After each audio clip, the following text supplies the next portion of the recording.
709 Reasons Why is brought to you by Calman. Hi, I'm David with Portrait Displays, and welcome to another episode of 709 Reasons Why. On this episode, we're joined by Mike Boland from Boland. Mike, thanks for coming to the show. Thank you, David. For our viewers, Mike, can you talk a little bit about how you got in the industry, who Boland is as a company, and what you guys really do? Boland has worn a lot of hats over its manufacturing existence for broadcast. And one of our non-display customers needed a solution, and the very first sharp, small color LCDs were out, and believe it or not, it was a Rec 709 display. And we took that to NAB and caused quite a stir in 1995. So here we are, 30 years down the road, and a few bazillion serial numbers, and having a blast. All right. So you started in 1995, it's been about 30 years. Yeah. How has the product line evolved today? Can you tell us a little bit about the products you're selling today and the markets that you really serve? Well, of course, we're following the curve of what technologies are available to build displays from. Of course, LCDs were able to enter the market because of their lightweight and low power consumption. And image quality is just absolutely paramount for program production. After broadcast, we found that the subcategories became trucks, became field production, which we already knew a little bit about, but the teleprompting aspects and all of the places that needed smaller monitors, more lightweight, more power sensitive than we'd had before, were naturals for us to expand into as display sizes grew and power consumption dropped. So you started in that broader broadcast space, monitor trucks, on-set, control rooms. Is that how you started? That was an evolution. That was the evolution from? The evolution from a field monitor. A field monitor. So on-set monitoring, like a DIT today would be specifically ENG. Can you tell us a little more about that? Sure. When we brought out our first 5.6-inch display, one of the popular model was an 8-inch Sony Trinitron that used a battery pack to die for. Very heavy, very short battery lifetime. So the 5.6 now became something you could mount on a camera that you could hold in your hand and didn't require carrying around a large heavy object. That led to control room monitors, led to aviation applications because that's a space limited environment. Sports, control rooms, public display spaces. So you're in a lot of these different markets, from the on-set monitoring to the broadcast trucks to the control rooms to the edit bay. What are the challenges you're seeing in making displays that fit these different use cases, that fit these different market segments? So you mentioned the battery with the Sony back in the day being super heavy. I got to imagine some of these trucks, when you're on location, energy, heat consumption, these things are very important to deal with. What are the challenges you're finding, as a whole, as you start to expand into these larger market segments? That's right. Every watt you expend in a display is a watt and a half you have to expend on the air conditioning heat load. Wow. So it's a big deal. Weight is a big deal. The TV trucks hit the road right at their weight limit often. And it's very important to be cognizant of what the customer's problems are, because it's us to anticipate how we can make their life easier. So your life is getting a little bit harder with things like HDR and HLG, because now you're trying to make something that's lighter, that uses less power, that doesn't need as much cooling, yet we're trying to make monitors that go brighter, tend to use a little more power, make more heat. The industry's fighting against you, Mike. Yeah, HDR pushed the power curve the other way. So how do you deal with that? How are you finding you're having to address those issues right now? Are you able to kind of get around it? Are you making things out of carbon fiber yet? Or, how are you trying to address these issues? Up to a point, yes. Lighter components are important, but we haven't given up on aircraft aluminum for cabinetry because durability is extremely important. We have monitors out in the field that are pushing 20 years old and more, and we're still supporting monitors for repairs that will come in that are 10, 12 years old. 10 or 12. And these are monitors running, what, 20 hours a day, 24 hours a day? Are they designed 24/7, 365 is what you're going to see in broadcast and control rooms, because they're on the air all the time. Wow. Based on what I've seen with monitors as a calibrator for a very long time, what I often see is it's not necessary. I mean, we see power supplies fail, right? That's a common thing among just the industry in general. But if the electronics are holding steady, which they typically do, we often see as we get to those 10, 12, 15-year monitors, the panels are the ones failing. The panels are no longer able to really deliver the same performance that they used to be. You'll see the color gamut start to shrink. You're measuring native and you're like, well, I'm not quite hitting that blue, or I'm not hitting that red. And you look at the hours and you go, oh my gosh, this thing has 50,000 hours on it. And it's just not going to do the performance it was doing when it had 500 hours on it. Well, that's right. And a panel might have a lifetime of 30 to 50,000 hours. Those are the two typical numbers. And there is an ultimate limit if you want to maintain supreme color accuracy. I remember the days I'd have studios I worked with that would have things like the Sony CRTs back in the day, and they wouldn't turn them off because they were afraid that if we turn them off at night and we try to boot them back up, that CRT, especially towards the end of life where we started moving towards OLEDs, and the studios that had these CRTs that were like, oh no, we're staying with CRTs for another year or two, they wouldn't want to turn them off because they were finding, oh, we turn them on, they just don't turn on one day, or they blow up one day. And again, these are many thousands of hours, nothing against, specifically Sony or anything, just get as much time as you can out of that. And what we were finding is they started to translate that to newer display technologies, whether it was an LCD or an RGB OLED. They got in the mindset of don't turn your monitor off at night, because if you turn the monitor off at night, it may not come back on. And so then I started seeing LCDs and RGB OLEDs that were being left on 24/7, and we were seeing those panels start to have those color shifts and those changes, and I had to re-educate the customers at the studio saying, no, it's okay to turn these off. I understand why you didn't want to turn off a CRT that was 7 years old, that's been used for those 30,000 hours because you're worried, but you don't have to do that anymore.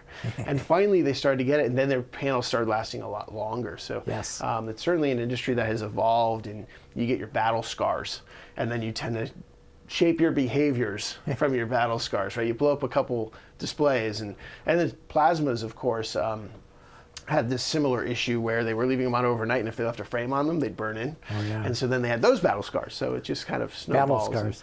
Yeah. One of the beauties, though, of the OLEDs is when they go to black at night, they're not emitting. So the elements that are producing the light aren't being used. They're not really powered up. As long as you have black going to them. Yes. If you want to put a static image on even a CRT, you run the risk of some image retention, not the concern we used to have with OLEDs, for example, or even CRTs.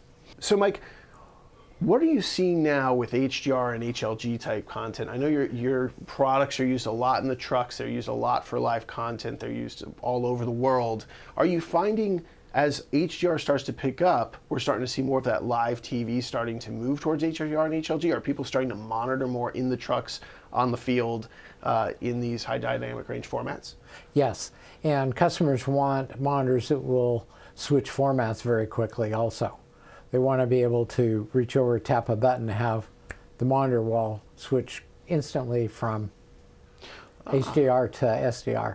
So they're not necessarily doing like two monitors where you have an SDR monitor and an HDR monitor next to each other. They're watching an HDR and then toggling between. Is that what you're finding? Depends, I suppose, on what the customer's PO calls for. Should the primary feed be an HDR, an HLG feed, or would it be an SDR feed? And, a lot of folks carry around their conversion gear so they can generate 5 feeds in 5 different formats, but they're going to produce in the primary format that the customer needs. But repurposing content these days speaks of a lot of money, a lot of income, so that doesn't want to be left on the table. So I think if I'm watching content, and this is just me thinking aloud, if I'm watching an HDR feed and it looks beautiful, and I have to switch to the SDR feed, I'm probably like, oh, sad, like, oh, that's not as bright and vibrant with as beautiful color imagery and everything, you know, I just took it down a notch.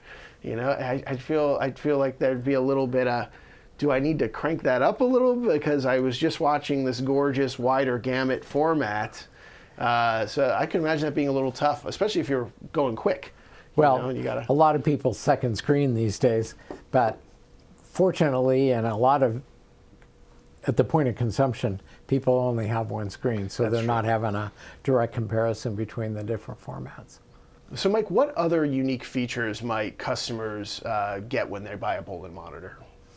Customers can be very creative, and we like that. That leads to new models and new solutions. So Boland's position in the industry is to provide custom solutions, custom monitors. Very, very often those turn into standard models because that may be a good solution for others as well.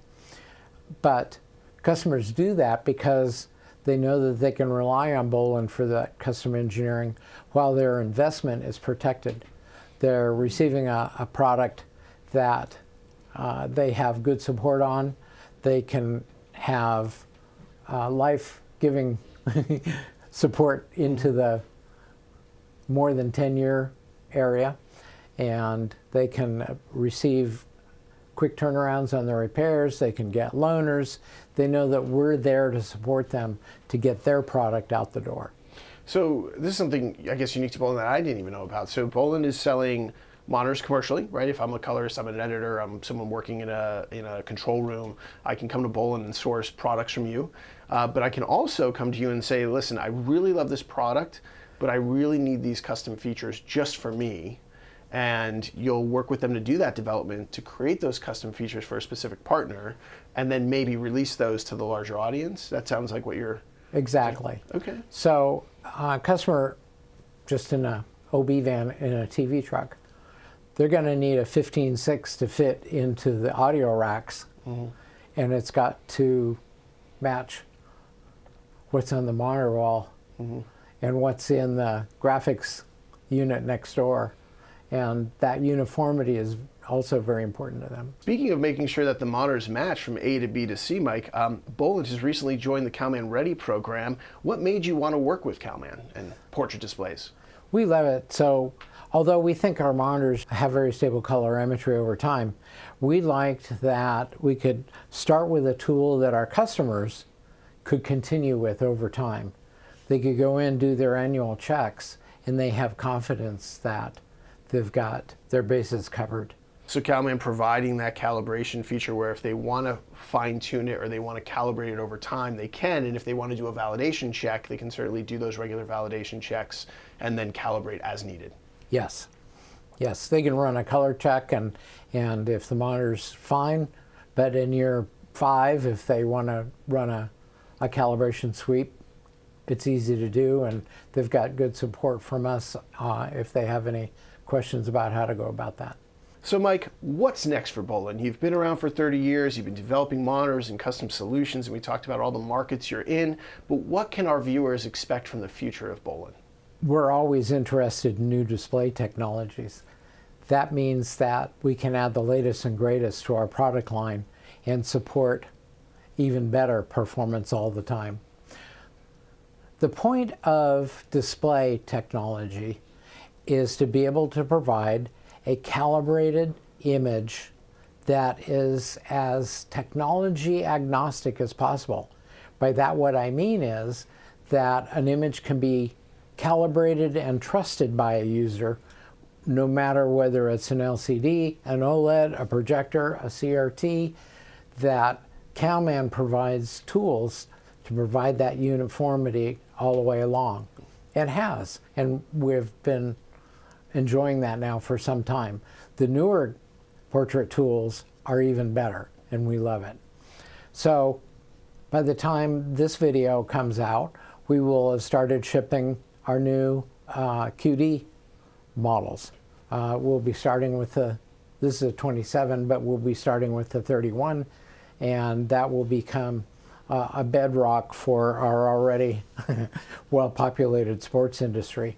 If you're watching sports on the weekend, chances 9 times out of 10 are that game is coming from a Boland equipped facility. Oh, wow. Yeah, it's been awesome. And now you're moving, and now these products are moving towards that QD-OLED technology. Yes. That's very exciting. We also have new OLED manufacturing entering the market, and we'll be picking up and parlaying that also.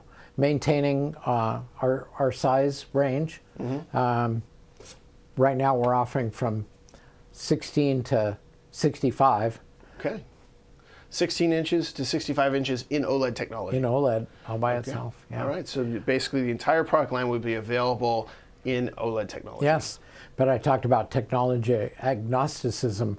A QD OLED has to match a regular OLED so that customers can trust the content the same as they always have. It has to meet a narrow calibration. Okay. Uniformity.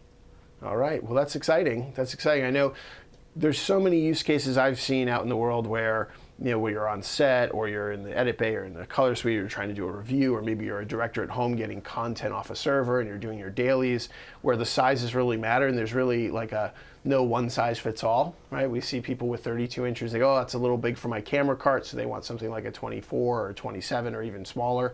And then we start to see in the grading suite where they go, well, I have the director and a producer and the editor and the colorist all in here, and we need something very large for everybody to look at. So it's really exciting that you're going to have a line that's really going all the way from that 16-inch to the 65-inch in the OLED technology, and making sure that they perceptually match with the different types of OLED technology that are going to be throughout that line. So that's really exciting for everyone. Okay, Mike, well, thank you so much for being with us today. It's been a pleasure having you on the show. But if our viewers want to learn a little bit more about Boland and their offerings, where can they do so? And thank you for having me. Next two trade shows for us are perennials. IBC in September, here in 2025, that's the 12th of September in the Rye in Amsterdam again, and SMPTE in a new venue in LA in October on the 14th and 15th. And 24/7, 365, of course, at bolandcom.com. All 7 product lines and all the sizes and specs and downloadables, and it's a pretty fully featured website these days. All right, so there you have it. You can see Boland this year in 2025 in September at IBC. You can see them at SMPTE in October here in the United States. And of course, you can learn more about Boland at bolandcom.com, which we'll put the link down in the description below. Thank you for joining us today. We hope you enjoyed the video. We'll see you on the next one.